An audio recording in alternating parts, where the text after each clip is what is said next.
Micro finance కేసులో Madhu approver గా మారారు. ఈ కేసుతో సింగర్ మంగ్లీకి ఎలాంటి సంబంధం లేదని మధు తెలిపారు. హిమాకాంత్ రెడ్డి తనను మోసం చేశాడని, కంపెనీలో పెట్టిన 20 కోట్ల రూపాయలు తీసుకున్నాడని ఆరోపించారు. హిమాకాంత్ రెడ్డి, అడ్వకేట్ సుబ్బారావు ఇద్దరు స్నేహితులని కూడా తెలిపారు.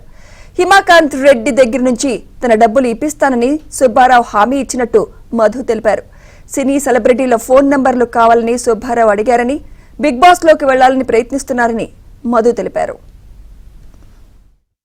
రిలేషన్ పరంగా ఇద్దరం కలిసి చేసాం. Gokula Nandana infra India private limited company గోవాలో ప్లాన్ చేయడం జరిగింది. ఆ రోజు కూడా నేను హిమాకాంత్ రెడ్డి ఇద్దరమే ప్లాన్ చేయడం జరిగింది. ఆ రోజు కంపెనీ ఫరం ఓపెన్ చేసినప్పుడు పార్ట్నర్ మీరు ఉన్నానంటే మధు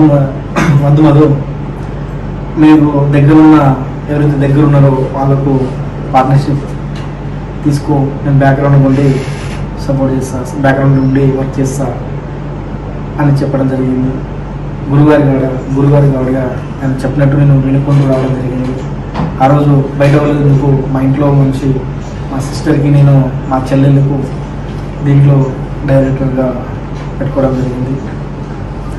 యాక్చువల్గా వాళ్ళకు ఎప్పుడు రామో బయట వచ్చి వర్క్ చేయడం అసలు దీనికి